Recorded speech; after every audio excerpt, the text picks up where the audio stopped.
Мой дед, Новожилов Николай Александрович, был действующим военным.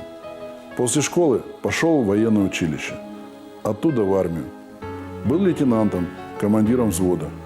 Его первые бои были под Сталинградом.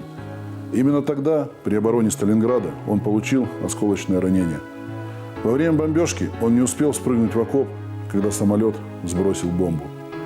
После госпиталя он в составе своего полка участвовал в освобождении Восточной Европы. Войну мой дед закончил старшим лейтенантом.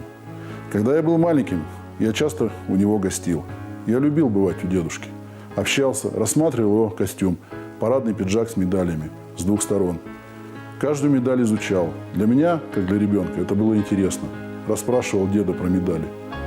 Самое главное качество моего деда-героя – его целеустремленность. Если он что-то задумал, он всегда доводил до конца.